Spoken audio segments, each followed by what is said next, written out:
This was actually Chandra's idea. A couple of months ago, she asked me, what do you talk to your father about? Does he give the same advice at home that he gives on stage? I said, it's actually 10 times worse at home. He's actually much nicer on stage. So she said, okay, then when we do this whole event, why don't you ask him certain things that maybe he'll be willing to answer if you ask him?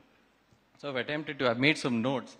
If I look at my phone, I'm clearly not texting and so on. I'm just looking at my notes, yeah? So, and one other thing, in professional settings, I refer to him by his professional initials, NRN.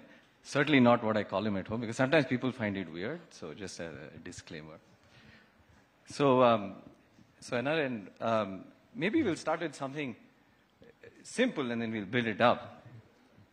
So why did you choose to become an entrepreneur? And beyond the reason that you've often stated publicly, you saw a market for software and so on and so forth, but what was your personal desire? What was your emotional need to become an entrepreneur? And I ask this from the perspective that many entrepreneurs in the audience, you know, and so on. Well, before I try and answer that question, let me say there are two things that have happened today which are somewhat unusual for me. One is the excellent set of answers given by Ashish. So much of wisdom in his answers. I enjoyed every minute. Therefore, following him is not easy. Number two, I have never had a conversation in public with somebody who is half my age. So, therefore, that again, given that I will soon be entering my 78th year, you know, it makes me somewhat less confident than what I would like to be. Well, the question that you asked is a very important one. I was a strong leftist when I was a student. And then I went to France to work there. And on Saturdays, I went to Sorbonne and had lots of conversations with the capitalists, socialists, and communists. And I finally came to the conclusion that the only way a society can indeed remove its poverty is through the power of entrepreneurship, the power of creating jobs, the power of translating ideas into jobs, power of translating ideas into wealth for some people, investors, and power of enhancing taxes paid to the government. And that was primarily the reason why when I came back, I wanted to conduct an experiment, my first experiment. You were not even born then. So that was a failure, Softronics. And I learned some lessons from that. And the second one has done reasonably well.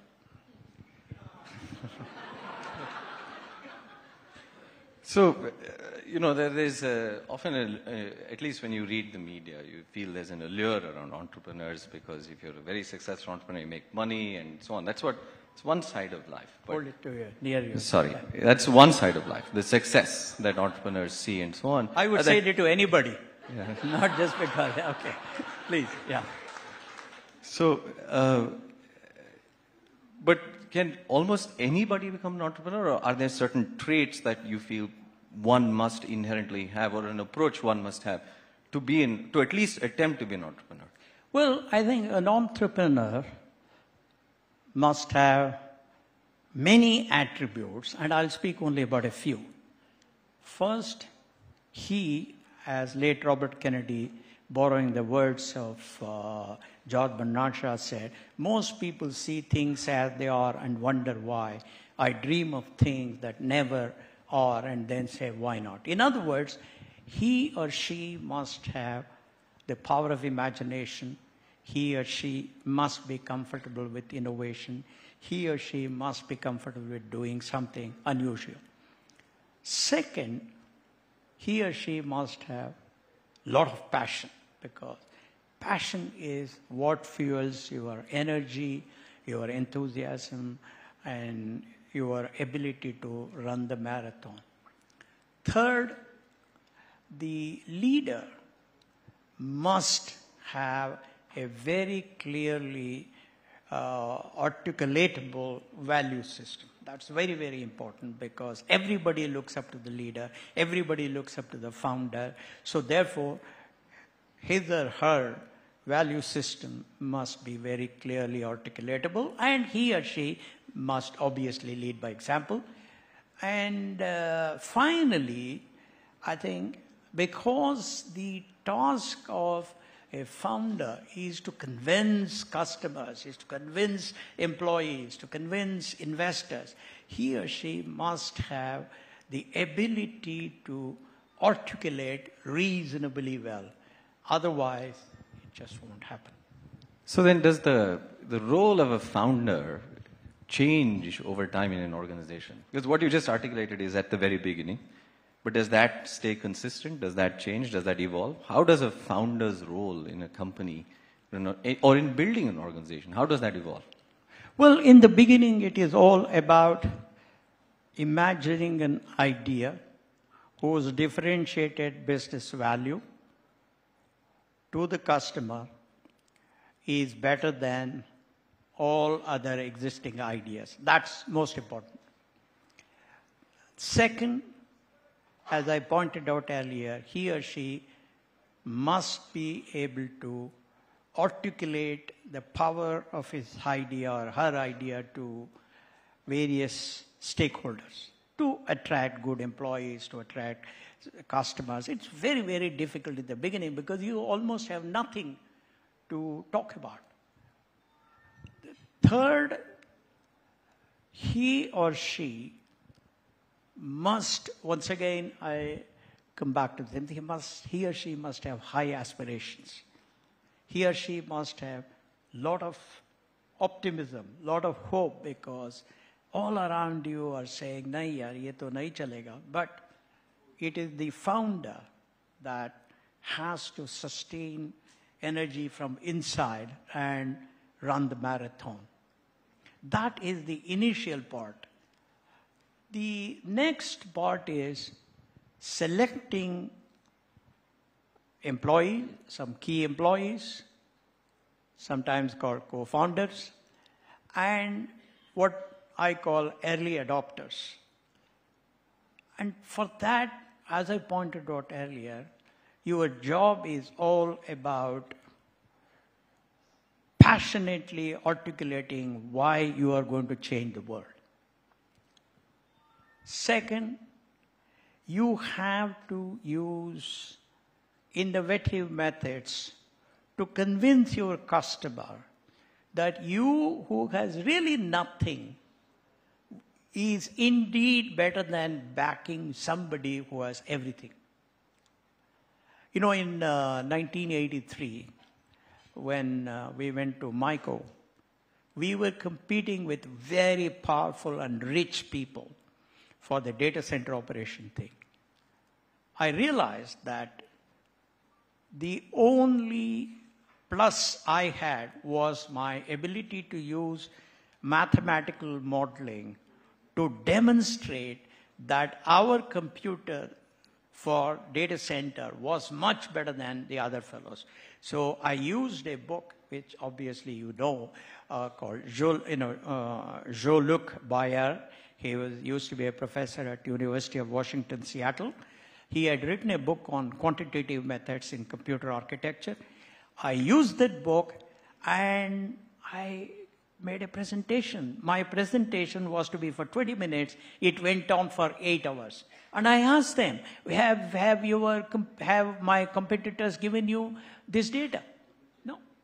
So I think the second phase, your responsibility is to use some smartness, to use your passion with customers, investors, and employees. And this is the time when you have to sacrifice very heavily. Because at that time, money is very little. Challenges are huge. And you have to sacrifice hugely in terms of being away from family, being away from loved ones, traveling, with minimal expenses, staying in hotels with minimum expenses, and economizing on every expense in the company. Of course, these days it's different, but I'm talking of the olden days. So that is another very important aspect in the building up stage. And the other aspect of entrepreneurial phase of any company is quick decision making. Everything you will have to take quick decisions. You can't say, I'll form a committee and the committee will come back, will give a report and then I will decide. No, you have to decide quickly. Next, every startup company must have only one leader. There cannot be two leaders. There cannot be three leaders. It's just one leader. I was very, very fortunate to have had such compliance by all my younger colleagues.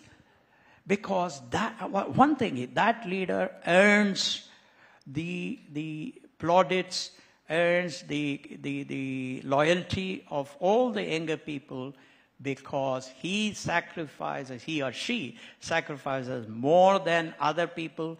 He or she works harder than other people. He or she takes much less salary or makes huge sacrifices in salary than other people, etc., etc. This is the entrepreneurial phase. The final stage comes, and that is called managerial phase. Once the managerial phase comes in, that is when you invite managers to create systems and processes, to create protocols, to invite independent directors, to have a good governance mechanism. And, of course, by somewhere around this time you would have got listed, then you have to provide quarterly results, and all of that. So this is how a founder metamorphosizes himself or herself over these phases. Right. And you said something very important that I think even the previous session they referred to. Anybody in this crowd who has started a company has had to recruit people. And when you don't have much to show, it's harder to recruit. So how did you recruit your first 6 or 7 colleagues? Well, first of all, I first had to decide what kind of people do I want to recruit.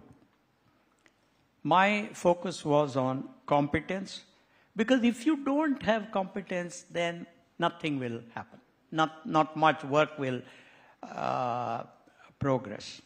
So first is competence. Second is value system. Because value system is required because in the beginning, everybody has to trust implicitly everybody else. Nobody should say, when I'm sleeping, the other fellow is putting his hand in the till. Third, the only thing the employees of the company have are your words. There is no guarantee, nothing, whether this idea will take off or not. So in order to engender such a trust amongst the people that you recruit, you must be authentic. In other words, you have to walk the talk. You must be truthful. You must be trustworthy. You must demonstrate your passion. You must walk the talk. And once you do that and then create a dream, you would have already created a dream, and once you paint the dream in rainbow colors and talk about the good days that will come, if all of us do what is needed together as a team in unison, then there is a reasonably high probability of people buying your vision. And that vision, at the end of the day, must have something in it for everybody that is in the team. It cannot be that only, 4 of us will make a lot of money and rest of you will suffer. No, it just won't work. So you have to create a vision which is a win-win-win-win, that kind of stuff. And once you do that, then you have selected the right kind of people, and you have convinced them through your passion, through your authenticity, through your storytelling, through the stories of all other wonderful entrepreneurs who have succeeded. And I think you are only enhancing the probability of success. Yes, but you were 35, 2 children, 80s India, No, you were not at born. Sorry, one on the way, one on the way. Oh, yeah. One child and one on the way. And if it didn't work, maybe you'd be a 40 or 42-year-old mid-level manager at most at that point in 80s India. I can't imagine there was a market for hiring a lot of those people in software those days. No. So the risk for you is very high. And then on the other hand, most of your initial younger colleagues were early 20s. They presumably had more options. So how did you convince, at least tell us 1 or 2 of them, how did you convince them that, hey, they should listen to this 35-year-old versus pretty much doing whatever else they wanted to do? Yeah. Look, I was the head of software at Patni Computer Systems Limited, and all these guys, I had hired them. Well, Chris was one person who was hired by Ashok Patni from IIT Madras, but the rest of them I had hired.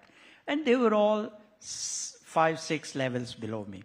For example, Nandan I hired as a software engineer trainee.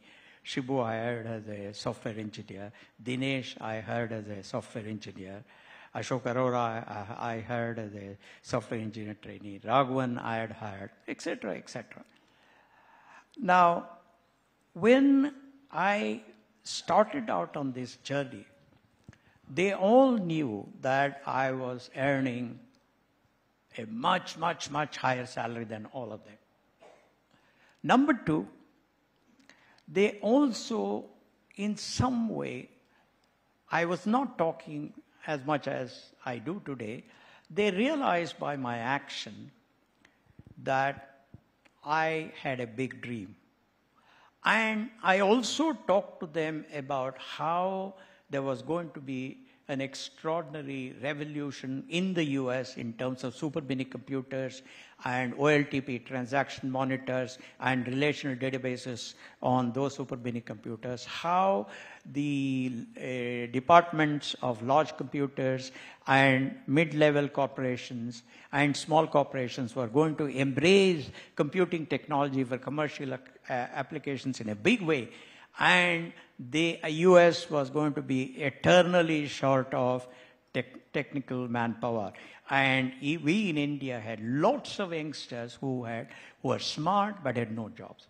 So therefore, I gave them a reasonably convincing argument that the future of this company would be better, because they also knew that I had failed in my first attempt. And I had explained to them that there was no market at that time because there were very few computers in India. I was looking at the domestic market.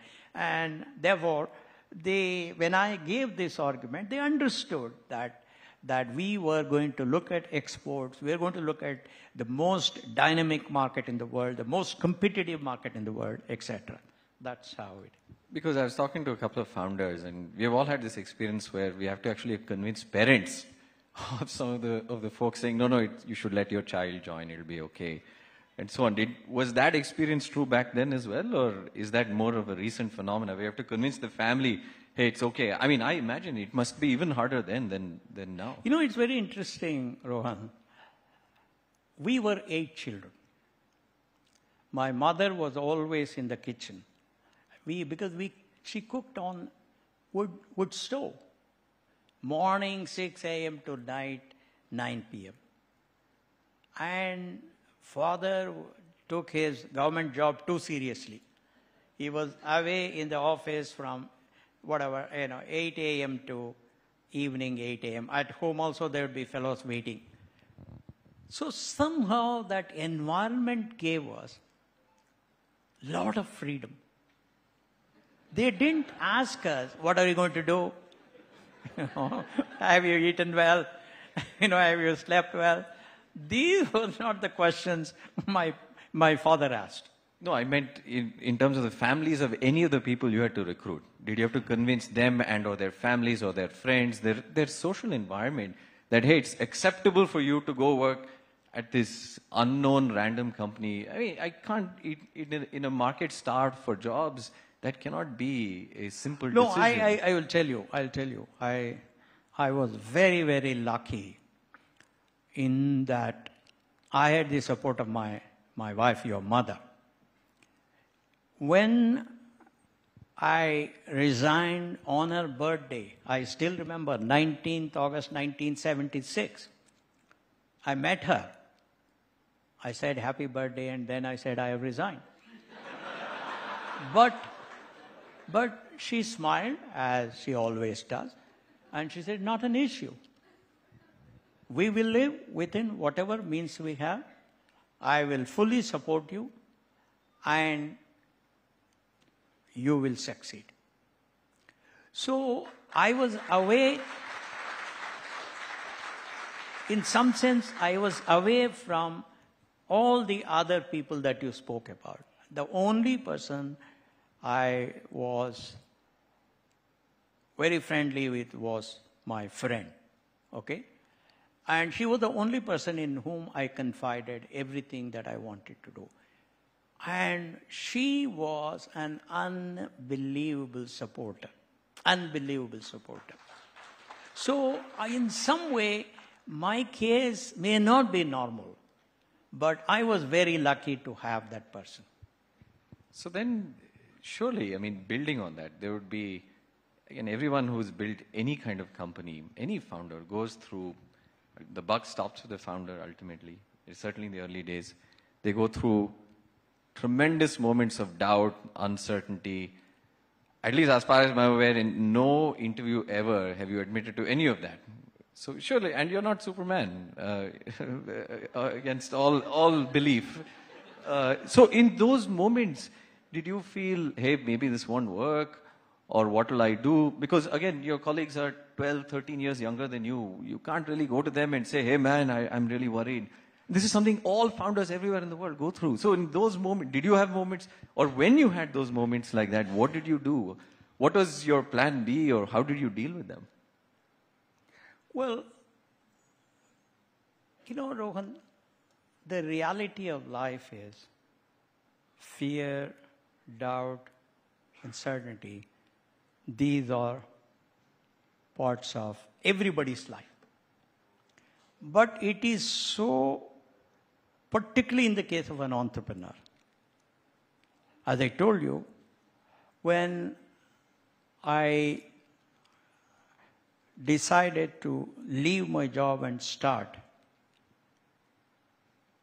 I said, look, I've got this wonderful job. I'm getting so much of money.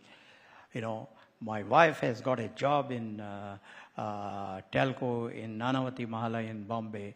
Everything is fine. No, already I have failed once. So is this the right thing I'm going to do? It was there.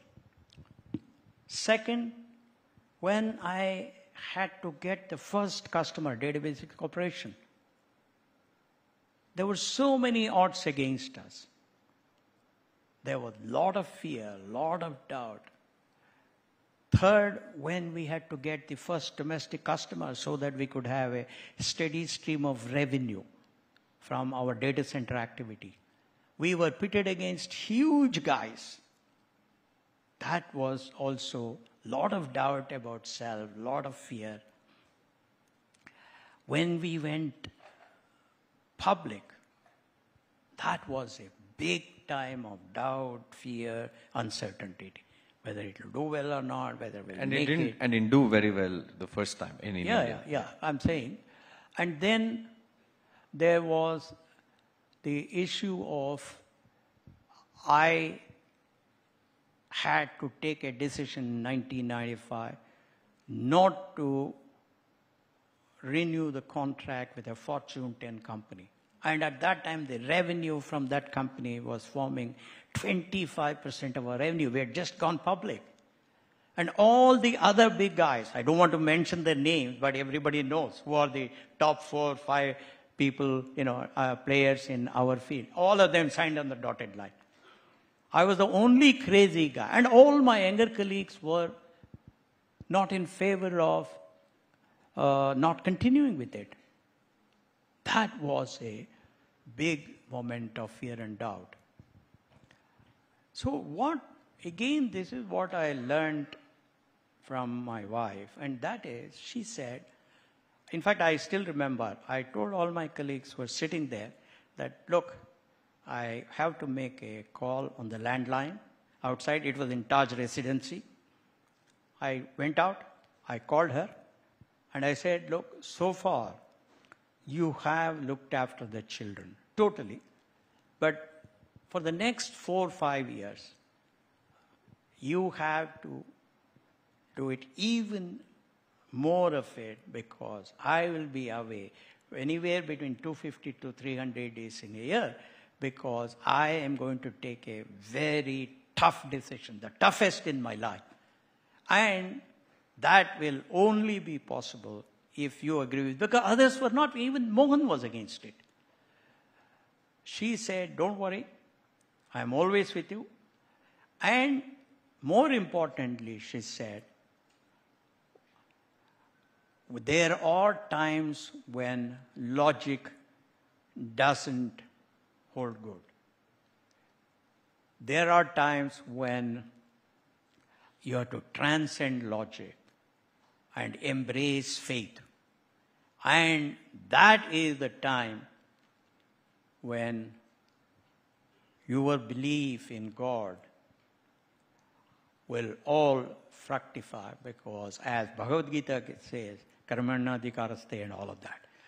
That is, do whatever you are supposed to do to the best possible way, in the best possible manner, and leave the rest to God.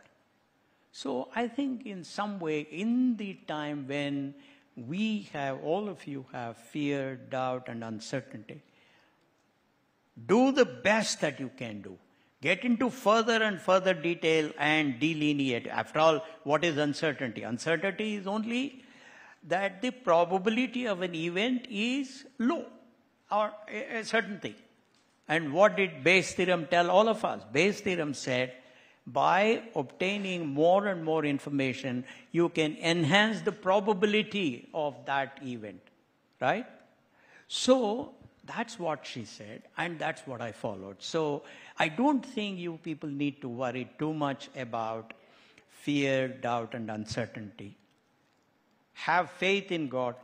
But before you have faith in God, you have to do everything possible under the circumstances. Then everything will be fine. But living under that kind of constant uncertainty, fear, self-doubt, what does that do to you personally? Or what did it do to you personally, your personality? Because that seems like a fairly extreme way of living for decades together. Or at least, let's say, the first 2 decades, maybe not 4 decades. I'm glad you asked that question. That evening, when I took that decision at Taj Residency, Fanish was just joined as the head of sales, and I were in the same car. We are going back to the Electronic City. It was the wretched road. Everybody knew at that time, 2.5 hours. We are back to the same place now. Anyway, sorry. No, but that is a fact anyway. Agreed. Sorry. And then I was somewhat silent, but I was saying some reasonable words to Fanish. But Fanish got upset with me. He said, Mr. Murthy, you don't seem to be worried. You are least concerned about the company. Then I told him something which is so important.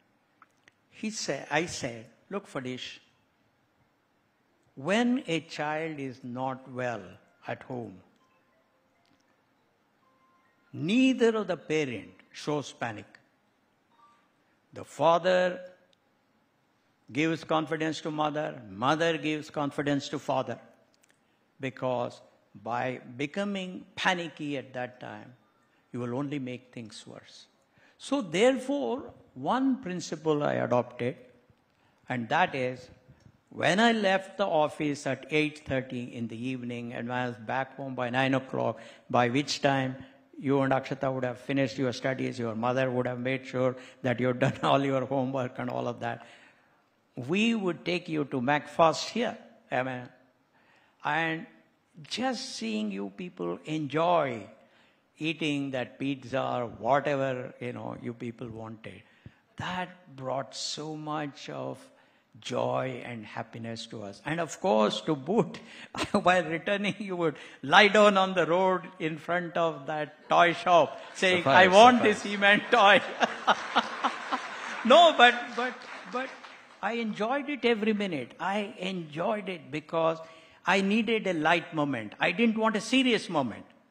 So I think every one of us will design and invent, or not invent, create certain unique ways of making your own mind relaxed and also finding some kind of calmness.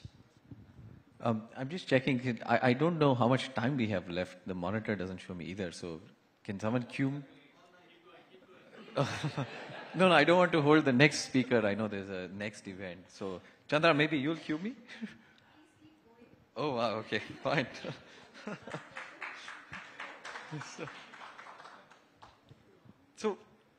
But in all of these years, again, whenever I ask these questions, I was just imagining there'd be many founders in the audience. Of course. I mean, I'm projecting some of my own experience being founder as well, certainly in this conversation, asking these questions. So you go through these moments, tremendous moments of uncertainty and doubt, self-doubt, and so on. But during that, how do you keep your team together? How do you keep them still believing? And I don't just mean, your 6 younger colleagues, your co-founders. I meant, maybe there are 50 or 100 or 300 or 400 people. How do you keep them still believing? That is where... Because inside, you will have tremendous self-doubt, but you have to now project confidence to a larger group. No, that's what parents do. That's the primary job of parents, to bring a certain sense of calmness to the environment at home, to encourage the children, to tell them that there is no problem, right? So therefore, what I would do was to crack jokes in the office and to start on something new. I mean, it may not be very strategic, but something new, and then talk to them about how other people have gone through bigger problems than we are going through, how God is with us, and then I would tell them, look, last night I went to Raghavendra Swami Mutt. So I think these things give people some confidence.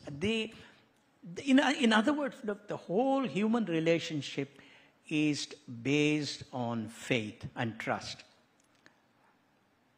Husband has trust and faith in wife. Wife has trust and faith in husband. We have faith in God. All of that, right? So therefore, creation of trust is by showing them how authentic you are, how genuine you are in caring for them, how you are always there to take care of them, by doing very simple things like, let's say we would go to a canteen. There was only one canteen at that time. So I knew that, let's say on one of those days, I'd say Dinesh liked something. So I would give part of my food to him. I would say, Dinesh, please, I know you like it, eat it. So I think small things in life make a lot of difference in raising the confidence, trust, and faith of your youngsters in you. So therefore, we all cannot keep on telling lies, because the moment they think that it is all lie, they won't trust you anymore. So you have to be authentic as much as possible. But you should not be panic. You should not, make them kind of start crying. Right? Yeah. One of the things you always told me is, it's not just entrepreneurship. It's true for all of life. That life is a series of compromises. And you say some of the compromises are geometric progression, some are linear progression, and so on. And I don't know if you'll want to answer this publicly, but I'll still ask you. What is the most significant compromise in your professional life that you've had to make? If you don't answer specifically, you can tell us at least the philosophy behind it. No, I think I will give you a general gyan, because there's so many wonderful entrepreneurs, and they too would face it. See, any group, any team has a portfolio of some people who lack transparency, some people who do not take any bottom line responsibility, some people who are waffling, some people who start biases very quickly, etc., etc. It is always there. Now, the smartness of the leader, which all of you are, is to realize it, and to the extent possible, emphasize the strengths in situations and de-emphasize weaknesses in situations. There is no 100% solution to any of these. Let's say you are in a discussion where you are discussing the next quarter result. Supposing there is somebody who has a habit of leaking. I've come across such people too at Infosys. Not among my co-founders, but somebody else. Now, then the best thing to do is to, in a nice way, without that person losing his face, make sure that he is not part of that discussion. So what you are doing is you are reducing your risk. You are de-emphasizing the weaknesses. So I think that is the only way. I've deliberately not answered, given specific examples, because that's not the purpose of this discussion. Because those examples may not mean anything to any of them. Fair enough. But just switching gears a little bit, right, on top of moving away from all the uncertainty and fear, the positive side, there's an analyst report, I think late 90s, maybe early 2000s, that said Infosys was God's own company. That was the title. And it listed all the first company to give stock options in India. I suspect many people here know. In fact, there had to be some case in the Supreme Court that had to be resolved for this. We won that case. Yeah, to make it possible. Thanks to Mohan. Yeah, thanks to Mohan Das Pai, and that made it possible for all future generation of companies in India to do this. First company to do this, first company to do that, to voluntarily declare quarterly results when it was not really mandated or required for listed companies, and et cetera, and so on. It feels like, at least to me when I read these things, a lot of these things come out of the philosophy of the founder, of some kind of philosophy, some kind of culture that the founder must believe in. And then the organization is a manifestation of all of these things. Is that a fair assessment, fair characterization? And if so, then how important is the role of a founder's philosophy in building an organization, in creating a deep culture that permeates through all levels? Oh yeah, you hit the nail on the head. It's extremely important. The founder, at least till he or she retires, has the imprint of his soul on how deliberations take place in the company. In our own case, because I was a leftist to begin with, because I came from a family of 8 children and a high school teacher as father, so therefore we were lower middle class, we were taught that sharing is caring. We were encouraged to share.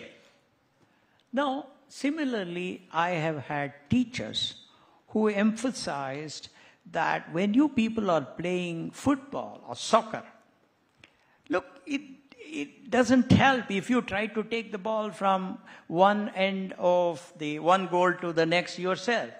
The smartness is to share the ball with others, to give a pass. So I think there were a lot of these influences. Second, as I pointed out earlier, my own experience in France and in getting converted from a confused leftist to a determined, compassionate capitalist.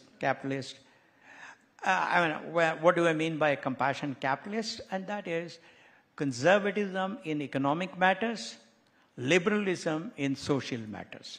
So I think, and the kind of company that you keep, the kind of trust you build in your people, the kind of sacrifices that I saw in my younger colleagues. People would be in the office up to 4 a.m. to complete the annual report for 5-6 days. And I would be going character by character through that. No, my doing was somewhat simple because, I had a car, I would go home. But there were people who didn't have a car. They had to get some rickshaw or something. So when you see such examples of commitment to the company, my view was that the best way of deriving happiness and joy is to share whatever little fruit is coming out of this exercise with as many people as possible. That is why we distributed as much as $20 billion amongst our people. And so I think it is a combination of all these. And therefore, I think, for example, punctuality. I would be there in the office at 6:20. So at that time, people realized it. So people would always come on time. I did not have to tell anybody, Bhaiya, you have not come on time. No, because your actions speak louder than your words. And, excellence. I would go and visit toilets. People knew that this guy is visiting toilets to make sure it's clean. So automatically, it gave lot of importance to the janitors who cleaned the toilet. It increased their pride in their work. And it gave a message to other people.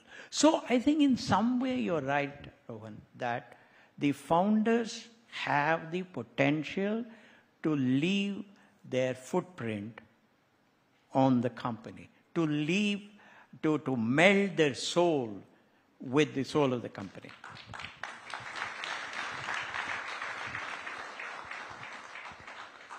So I hope I didn't say something silly because no, I'm not the one to judge. Clearly, the audience is the ones to judge, right? No, but this is in addition to the stock options and so on for everyone, but also at a personal level, right? I've always wanted to ask you, what is it? Is it that you didn't like money? Why do you not choose to keep? Because your cap table, right, looks very different from how all of us modern entrepreneurs would create the cap table. If one were to call it a cap table at your time, but you chose not to keep as much of the company in its very inception. Why is that? I mean, I can't really relate to that decision. No. I mean, I'm projecting here. No, really, I know. I don't know. I mean, the reality is I can only speak for myself. I enjoyed the company of people who are happy. I enjoyed the company of people who felt I was fair to the extent possible. I enjoyed the company of people who thought that it was their company. I enjoyed the company of people who showed more enthusiasm than me in many ways. So I knew that in order to do that, I cannot say that I will keep the major percentage and then you guys do that. That is my personality. I'm not saying there's anything right or wrong about it. These are all personal philosophies. And as I told you,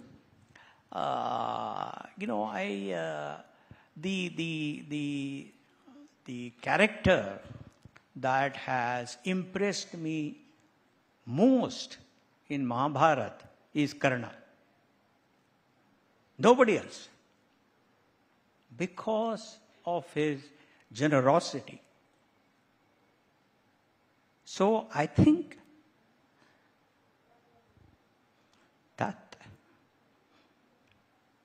that's the way that I grew up. Right.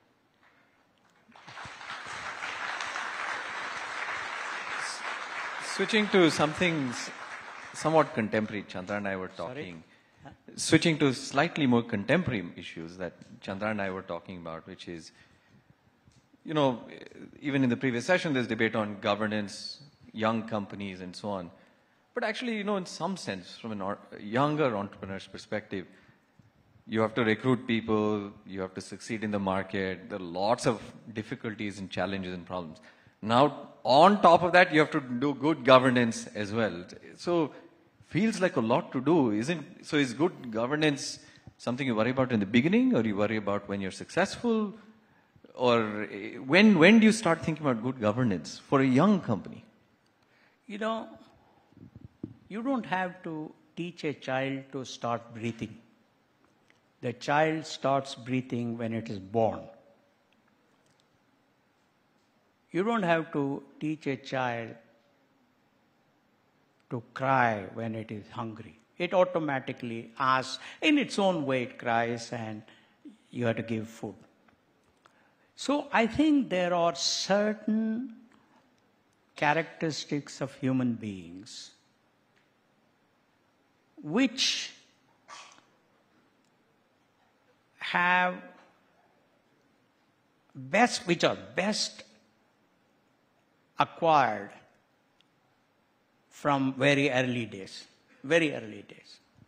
And that happens because of family, because of early teachers, because of the environment you live in, because of the philosophy that you have imbibed, in my case, compassionate capitalism,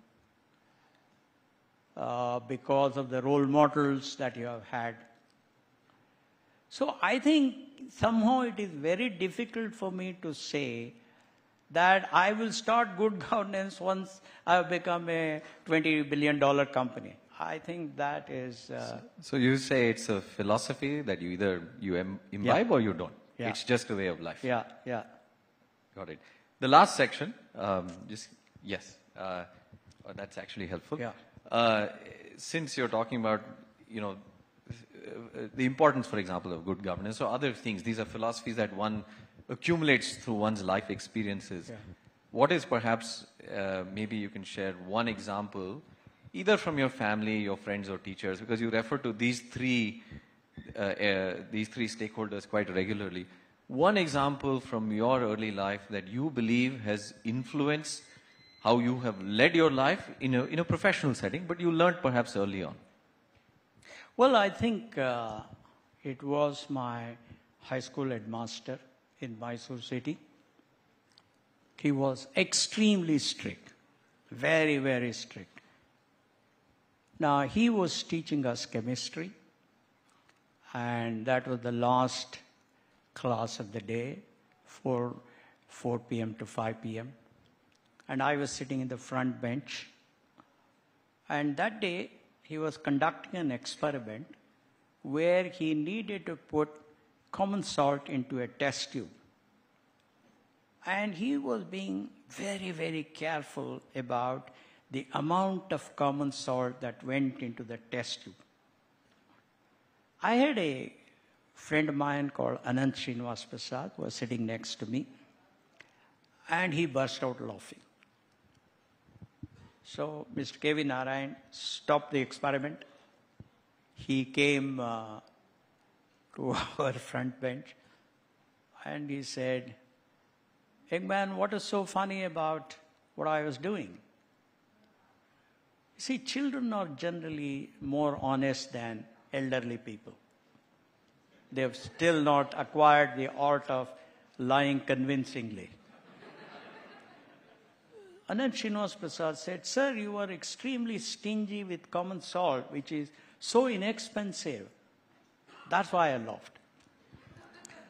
And then he said something which has lived with me even today, and that is, he said, "Young man, this common salt belongs to this community called Shadavilas High School.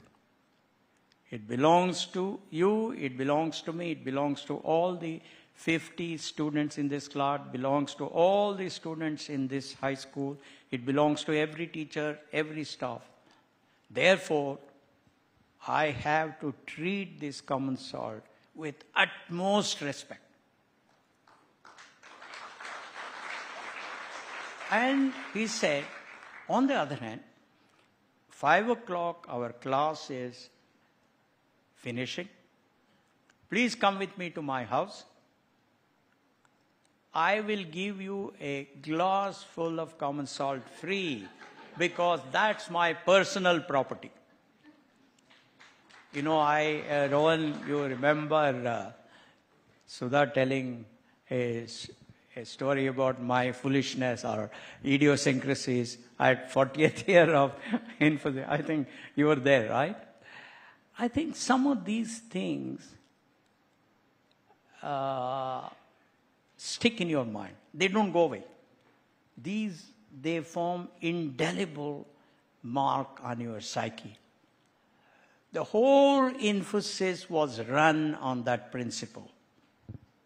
That is, put the interest of the community ahead of your personal interest in everything you do in the short and medium term, and you will be a winner in the long term. So I think that is one thing that has stuck with me, and I think it will be there till I, go with. Yeah. And last question, and then we are done. So is it ultimately destiny or is it luck for an entrepreneur? You know, I am a very traditional person. I believe in God. Whatever that be, I don't want to enter into arguments with people. I have derived a lot of value from faith because I have been in a lot of situations where I could use logic, and I'm not bad in using logic, reasonably good. But in spite of it, I couldn't find an answer in logic. And that's when I pray, and that has given me a lot of strength. And as I think it was either Emily Zola or Louis Pasteur who said, when God is shy to announce his presence, he comes in the form of chance. Therefore, luck is extremely important. You know, and there are so many classmates of mine who are smarter than me. But they didn't have the luck to be where I was. So I think luck is very, very important. Luck also, once you believe in luck, it also brings a little bit of humility in you. So I believe in luck. Great. With that, we're done. Thank you.